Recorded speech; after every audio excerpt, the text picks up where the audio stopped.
Welcome to the Authentically American podcast, featuring inspiring stories from great Americans who are making a difference. Your host is West Point grad, former Army Ranger, and founder of Authentically American, Dean Wegner. Welcome to the Authentically American podcast, featuring inspiring stories of great Americans who are making a difference. I'm your host, Dean Wegner, and I'm here today with my new friend and special guest, Dr. Carol Swain. Dr. Swain's story is truly inspirational.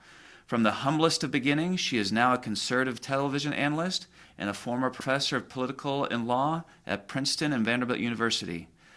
Dr. Swain is also an esteemed author, and her scholarly work has been cited by the Supreme Court of the United States. Dr. Swain, thank you so much for joining me. It's my pleasure. Well, I'm excited because you're here in Nashville and you're known quite well in Nashville, but we want our audience across the United States to learn about you because you've got an amazing story. So, go back to very early on, because I think a lot of your story started very early with your family life growing up. Yes, I was one of 12 children born and raised in rural southern poverty in southwestern Virginia.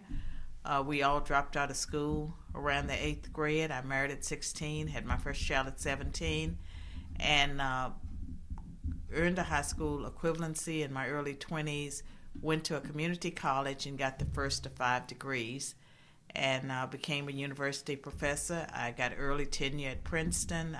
My first book won 3 national prizes, and it has been cited by the Supreme Court. And I have been very active, as a scholar, as a political scientist, as well as with the media. For a while I was a paid contributor with CNN, Lou Dobbs. Okay. And so I've been quite active. It sounds like it. So I'm just thinking back, you said 12. It was 12 of us. Wow, because I grew up with one younger brother, Carol. And now we have 4 kids. I have 2 daughters, 20 and 17. We have a 14-year-old son, and we have an 8-year-old we adopted from Ethiopia. And 4 kids is crazy, let alone 12. So tell me about growing up with 12 of you. I mean, we for part of my life. Now, all of us didn't live. We were born at different times. I'm second from the oldest. But one time, there was about 9 of us living in a 2-room shack, no running water, and a poverty that placed us in the category of being poorer than the other poor people around us, whether they were black or white. And I can remember times that when it snowed, we stayed home until the snow melted because we didn't have any boots or any warm clothing. And so it was a grueling kind of poverty. And I can remember also as a young child, 9 or 10, wishing I was older so I could work at the tomato factory in my hometown, where a lot of kids worked over the summer to buy their school clothes. Well, it makes sense because you had mentioned dropping out of school. Was that to go to work? No, I dropped out because of the poverty, and then later made the decision to get married at 16. I had my first child at 17, and I have 2 sons now. Okay. I did not repeat my mother's decision to have 12. I have 2. Got it. And how old are they now? My oldest son is in his 40s, and they're both in their 40s. Got it. So you'd mentioned 5 degrees that you have, but you didn't go back to school until later. Was it in your 20s? In my 20s. Yeah. So when I was 20, 21, I got a high school equivalency. Okay. And then I went to a community college with the intention of just preparing myself to be able to, to have a good job. Right. I was interested in commercial art. I have art talent. I was persuaded to be practical, so my first degree is in business. My bachelor's degree is in criminal justice. I graduated magna cum laude from Roanoke College in Salem, Virginia, and I was working 40 hours a week, nights and weekends, at the community college library. And that turned out really well for me because no one uses the library at night. I was able to do my homework, and if I needed to take my children to work, I could do it. Oh, wow.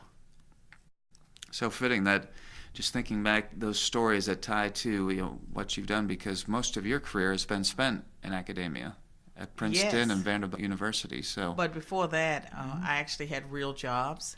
I have sold things door to door. I've worked in a garment factory. I've been a sales clerk. I've been a nurse's aide in a nursing home for the elderly, and that worked out really well because now my mother, who's 89, but maybe she's 88, she lives with me, and she's bedridden. I have caregivers, but when they are not available, I know how to take care of her. Oh, yeah. It's amazing to think of the varied experiences and jobs that you had. Yes. So, were you searching for what your passion was? Were you... No, I was just trying to pay the bills. Well, there's the story and then there's reality. And academia was the last thing that I would have chosen because I was painfully shy. I had a shyness that was so crippling that I would literally forget my name. And as a child, I would want something, and I would not be able to think. I would not be able to formulate words. It would be like cat has your tongue. I would literally forget how to speak.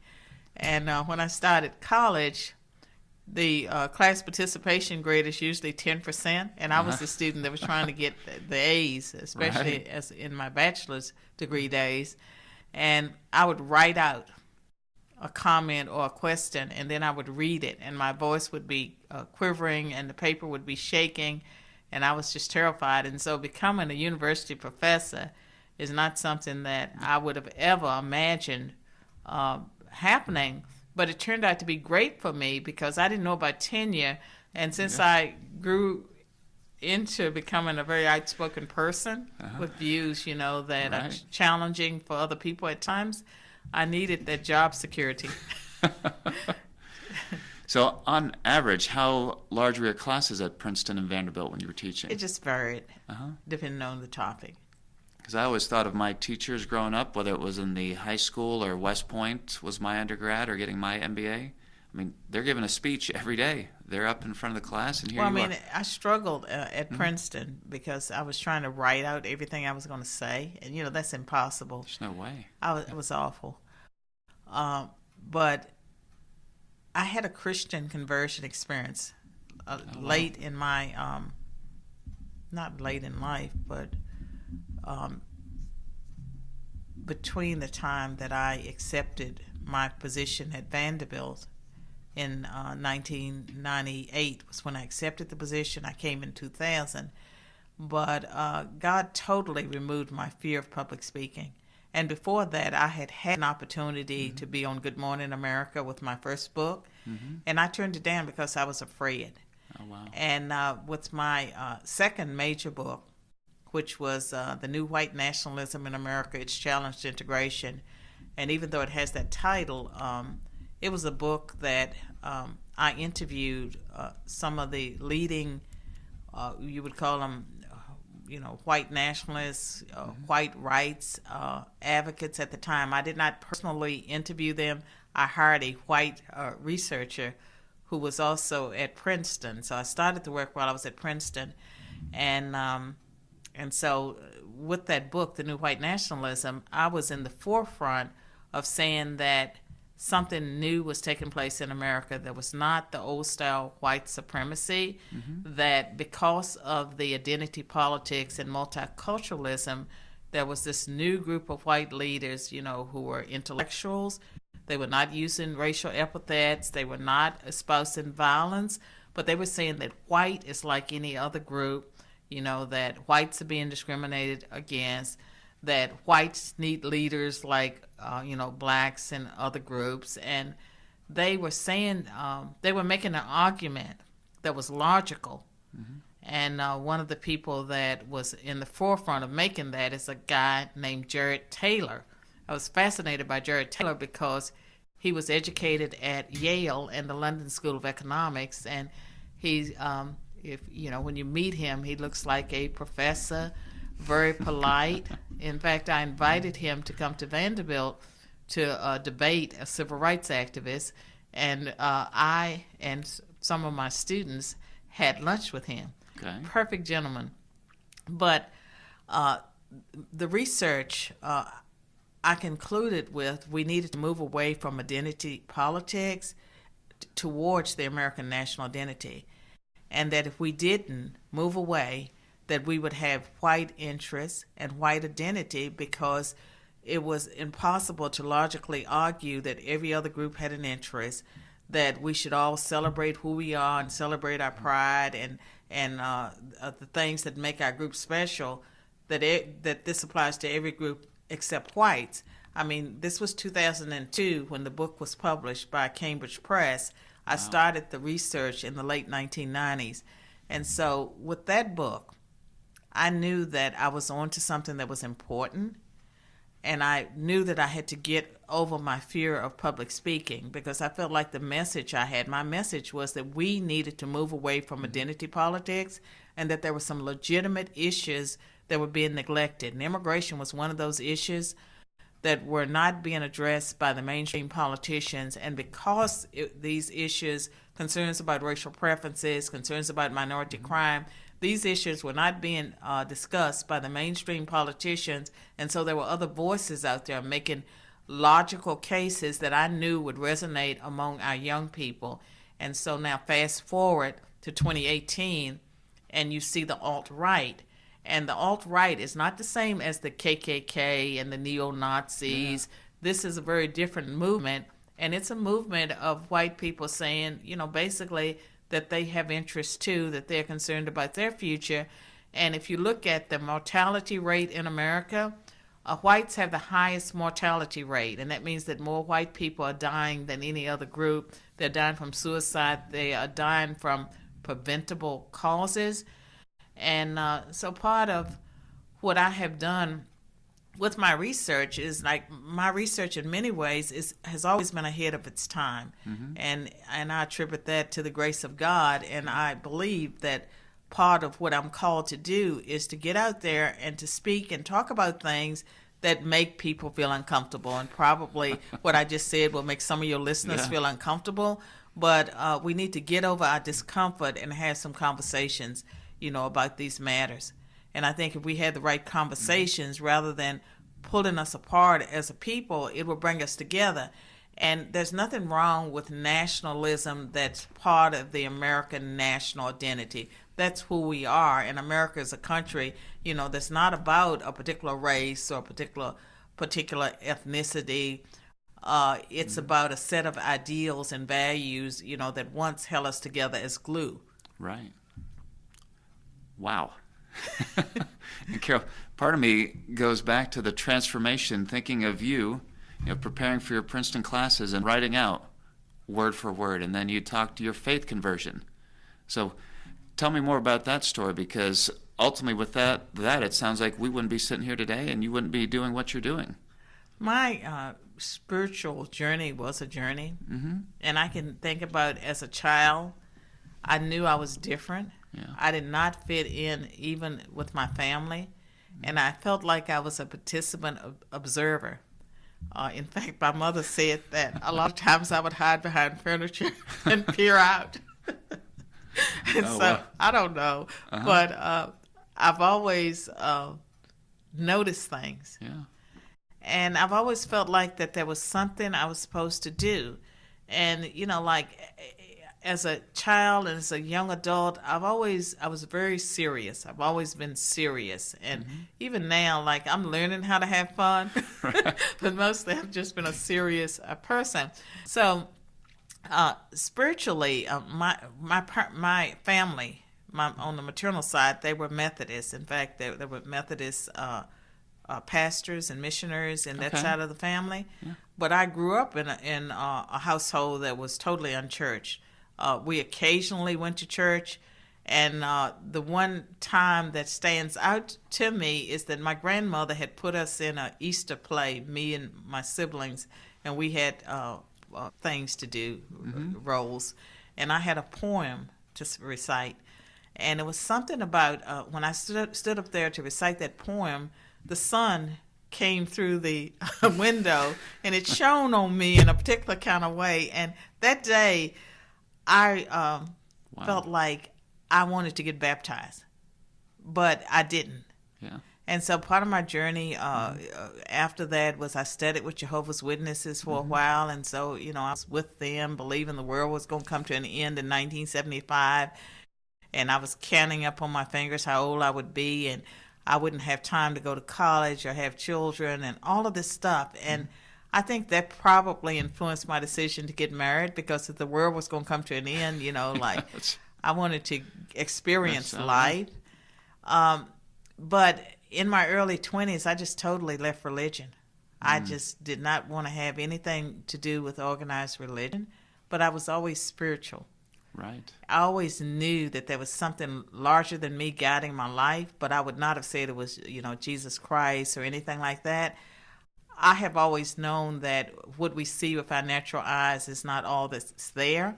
And I was always around people that, that were churchgoers, they were Christians, and but I felt like I knew more than they did, because they didn't talk in terms of the spiritual world that I felt was out there. And as a consequence, I was always fascinated with Edgar Cayce and the New Age, and then later Eastern religions. And so I just sort of had a spiritual journey that I kind of dabbled with. But I guess it was 1997, I had an experience in a medical hospital where I felt like my life played in front of me. Wow. And, in this experience that I had, it was like a narrator showing me different points in my life and asking me to choose.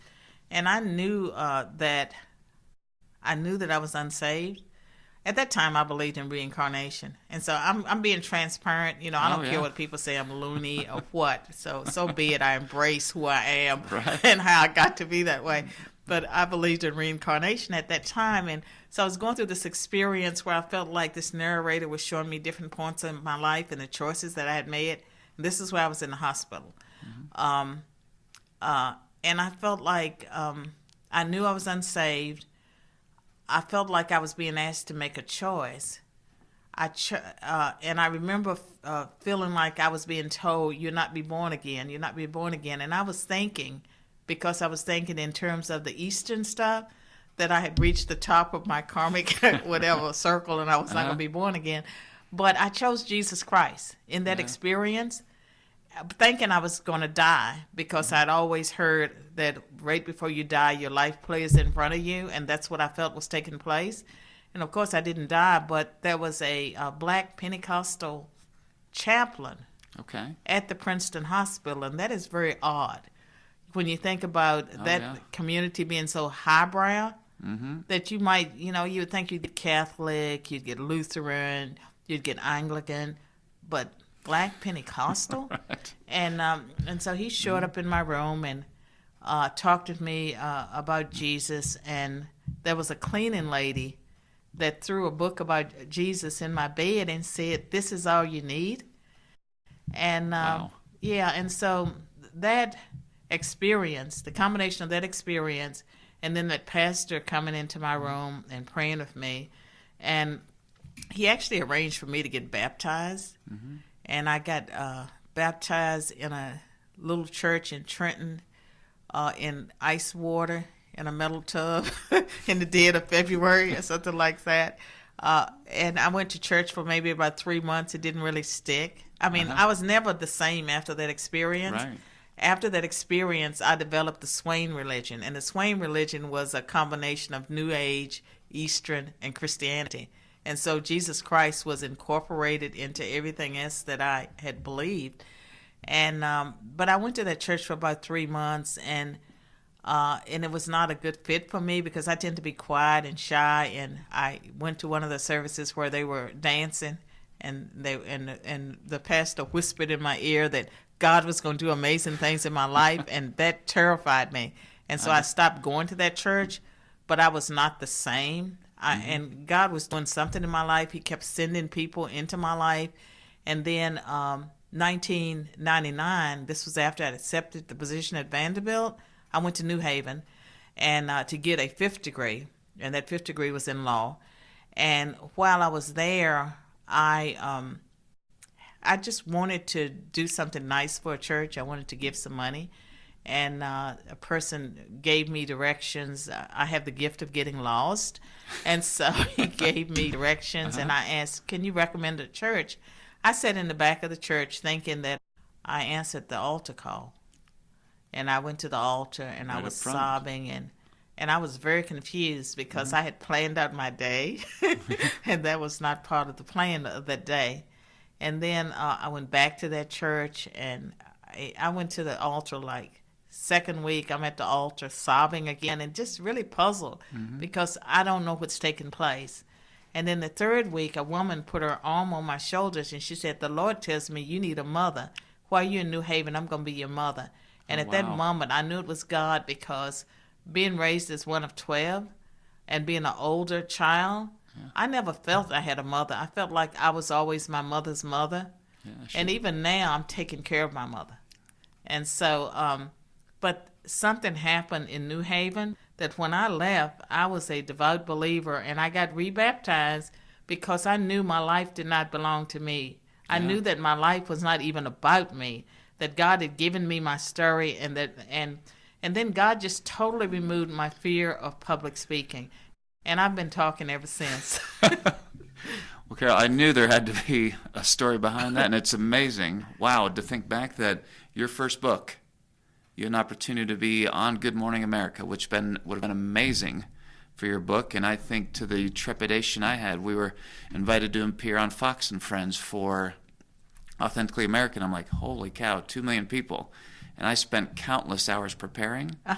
And it was great for our business, but it was such a fear in you that you said no. But today, I mean, the courage you have, how often have you appeared on national TV? Oh, I've lost count of how many times I've appeared on national TV. And I don't think about it, you know. And my PragerU videos, like Prager University videos Dennis Prager puts out that are educational. I have one on the inconvenient history of the Democratic Party. It has 22 million views. There's one about the Republican Party. I think it has 10 or 12. Altogether, the videos have reached over 40 million people. Wow. And so, you know, like, I would never have imagined that my life would offer the opportunities that have been placed before me to reach people. And I take it very seriously, the responsibility of teaching, but speaking into people's lives and having a following, having a platform, you know, where you can influence people. I think that you can influence them for good or evil, and I try my best to, you know, to do it, to use my influence the way I believe God wants me to use it. Right. So help me understand the range of topics, because you've been on national TV countless times.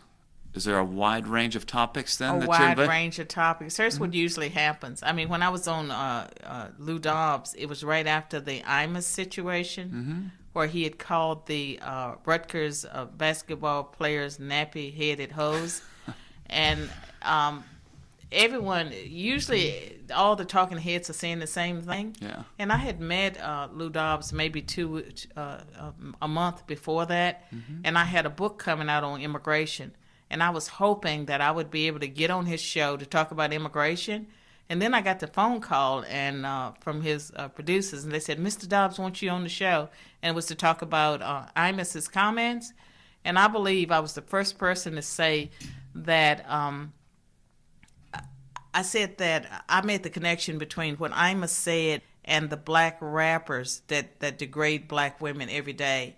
And that I felt like because of the degradation in the lyrics of the rappers, that Imus felt he had license to do the same thing. But whatever I said, Lou called me personally and said that he wanted me to be a regular and that he was going to give me a megaphone for my voice. Oh, wow.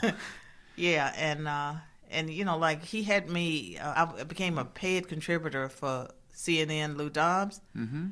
I was not very good because I was learning the media. Right. But I'm usually the person that people call when everyone else is saying the same things. And they're talking around in a circle.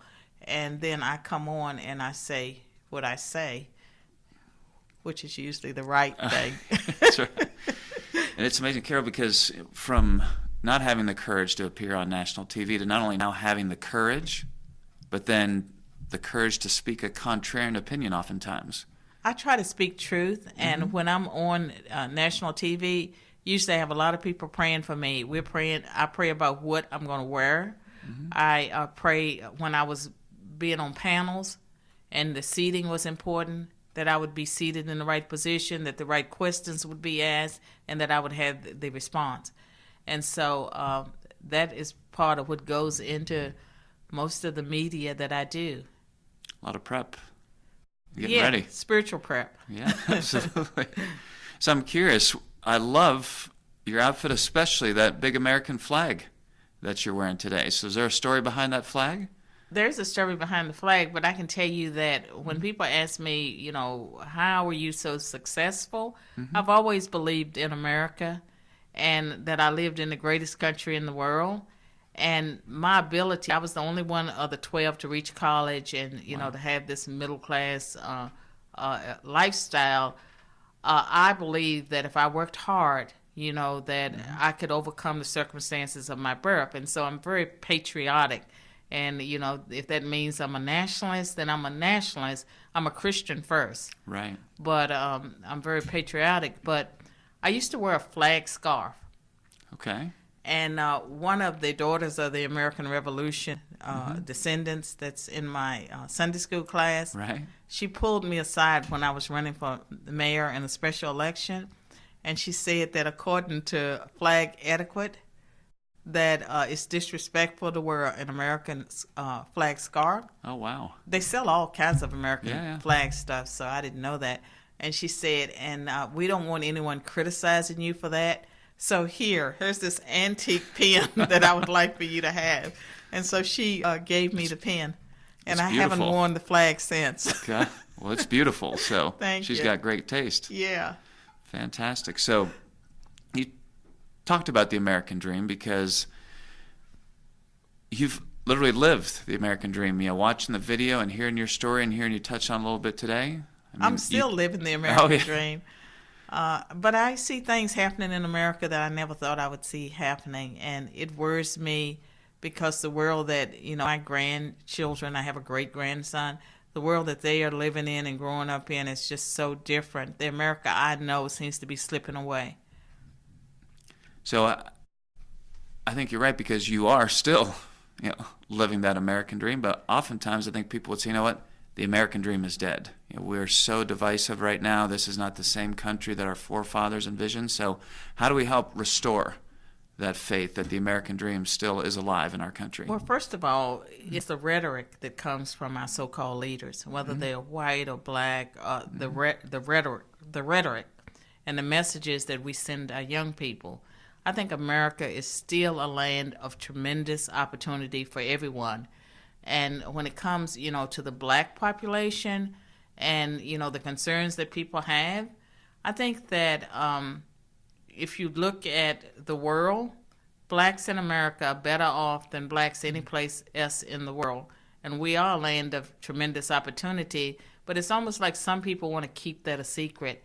And I think about myself that if I had been growing up in the world our young people confront today, and I had someone constantly giving me the messages that they hear, I don't know that I would work that hard, but I also know that my personality has been such that if someone tells me that I can't do something, like I remember when I started my 4-year college, I'd done pretty well at the community college. I had made the dean's list a couple of times, and when I started, I wasn't even studying. I was making C's.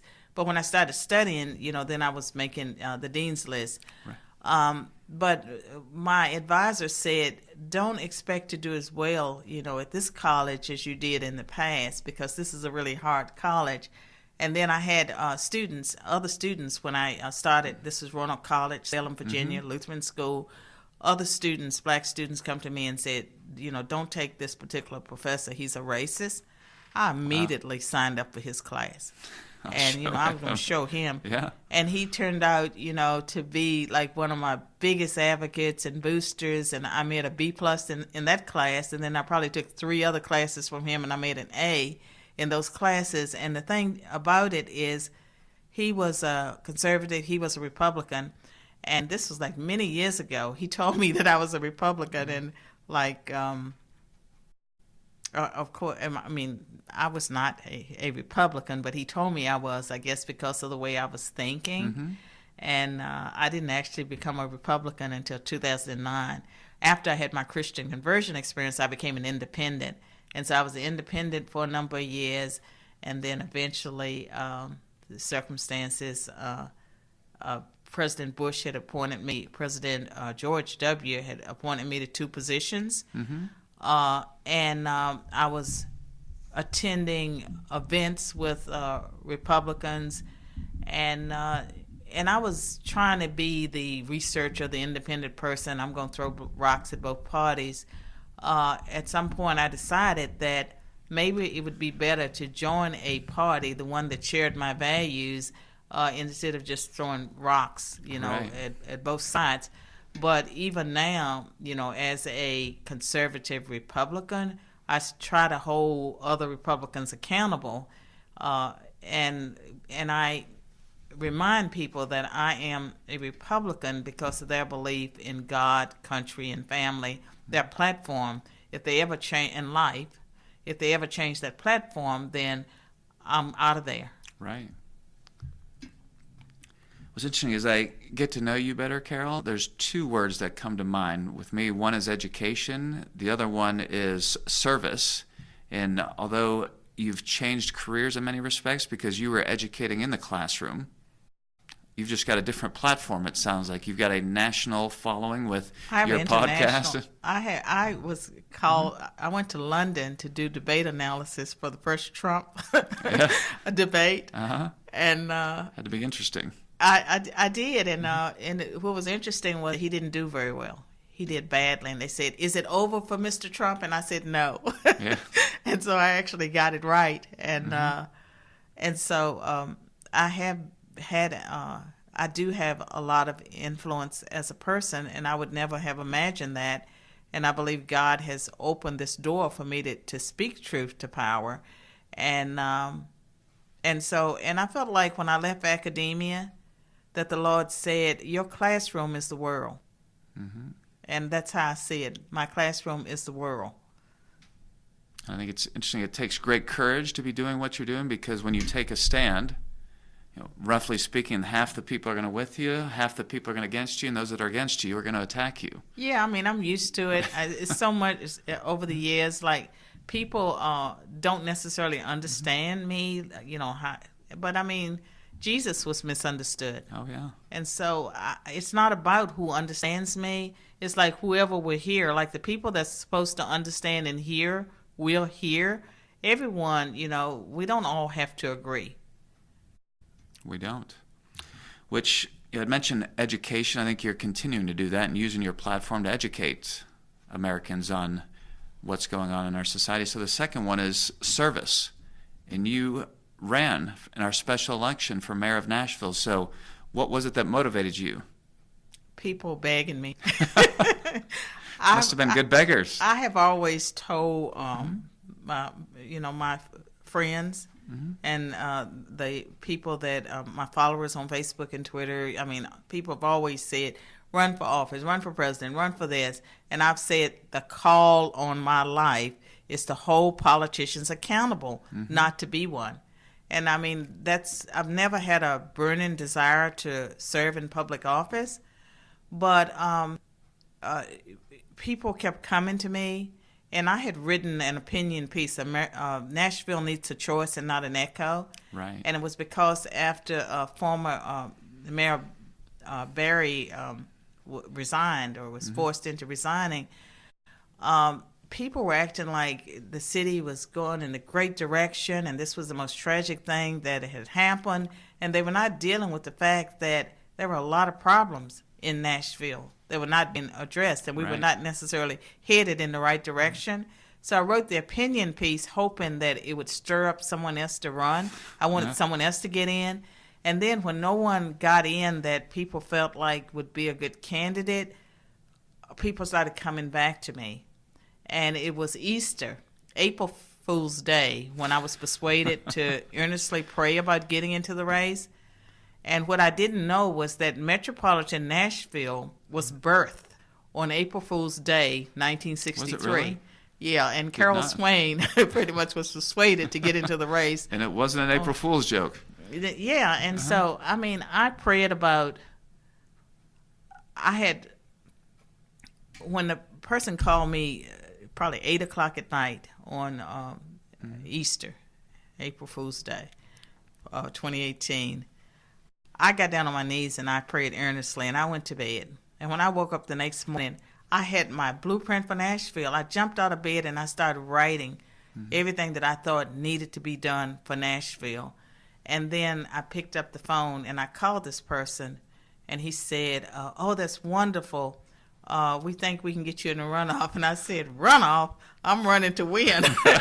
And the other thing that was interesting, and here's a God part of it, is I had sort of pulled away from attending events, had not been to events for a while, and maybe 6 weeks before April 1, I felt like I was supposed to get out again. And so I signed up for Ladies' Day on the Hill, where Republican women from all across the state come and they meet with legislators, they have lunch. Right. And then my friend with the Daughters of the American Revolution, she had asked me would I do the Pledge of Allegiance. That was April 2nd and 3rd. And so you need signatures, right? Yeah. So the day that I decided and I called, I had an event with women all across the state, Republican women. And so when I walked through the door, there were already rumors that I was going to run. And one of the women ran up to me and said, where's your paperwork? I said, well, I'm going to get it after I leave here. She said, go get that paperwork. And so I got the paperwork, and I got almost all of my signatures that morning. And then someone in my Sunday school class, her husband, Troy Brewer, he does the campaign finances for most of the Republican candidates in Tennessee and Alabama and places like that. So I called my Sunday school classmate, and I said, do you think Troy would be my treasurer? She said, call him and ask. He said, yes. So I went to his office, and I got the rest of my signatures. And so the day I got into the race, I turned in my paperwork. And when I probably had 30 signatures, and you needed 25 good ones.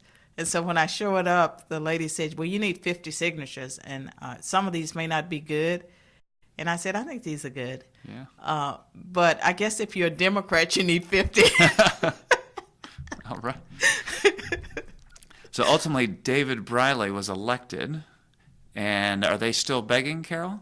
Well, I mean, people want me to run for the Senate, and people want me to, some people want me to run for mayor, but I learned a lot of things about myself during the campaign. For one, I guess I'm good at campaigning, but I care about people. Right. So I love the interactions with the people and playing with the children and kissing the babies. That was just very natural for me. And I had a plan for Nashville. And to me, on election night, my only regret was that I was not going to be able to implement this plan. I even had a task. I had a group of people that, I forgot what you call them now, but I had a group of people that we had a strategic plan for day one as mayor. But when I think about all the problems that Nashville has and had at the time, what I learned was that if God calls you to public service, you should go. And for the first time in my life, I would seriously consider it. I mean, I would seriously consider running for office again under the right circumstances. Sounds like a lot for you to consider, because there's going to be another mayor election coming up. Senator Alexander has also announced that he's not running. I'm not running for mayor of Nashville. I mean, that I will not be doing, but I do have a vision for creating a nonprofit not for me to run, but for the city, called Citizens for Financial Accountability, that would be headed by someone with a financial background, and it would have people on it that would be able to hold the city accountable when it comes to how they spend our money. And we would be able to order forensic audits of certain departments. Because part of the problem is when you have one-party government, for like decades and generations, right, you get a lot of corruption. There has to be accountability, someone from the outside looking over the shoulder.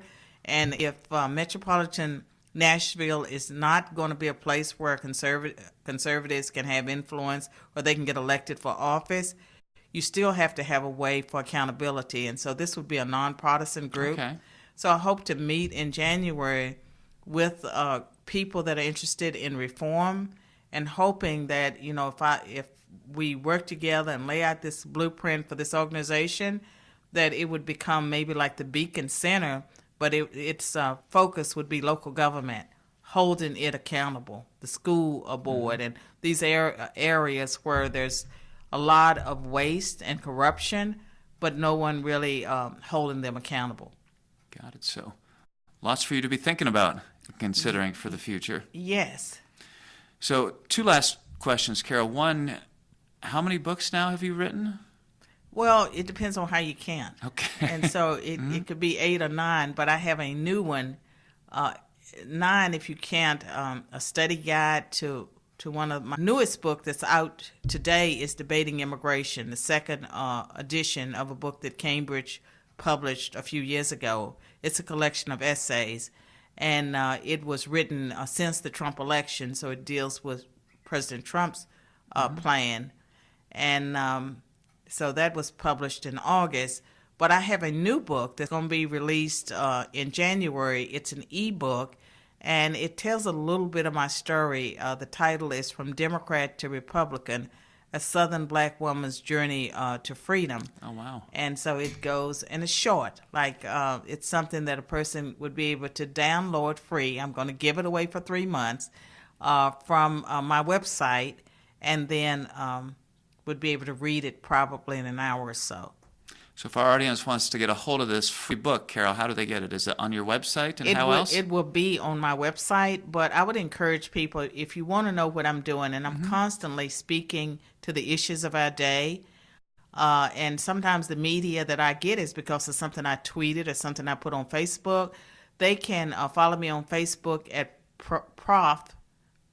Carol M. Swain, PROFCAROLM SWAIN,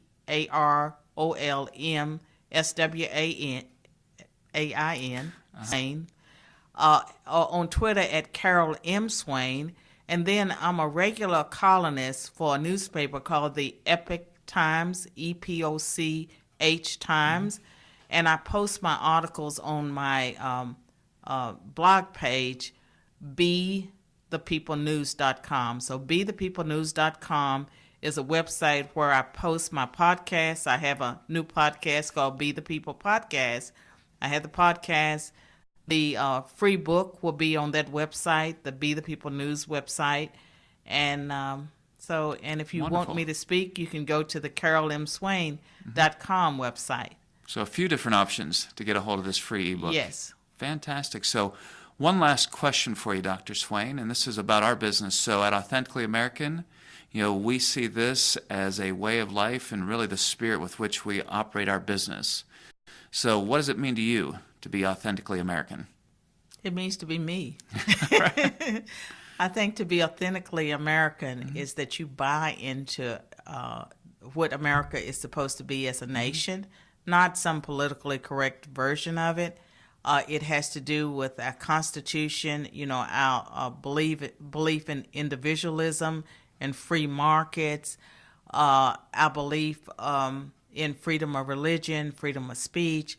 All of that is about being authentically American. And when you start changing that, you're not very American. Absolutely. Well, Carol, we do have some gifts for you.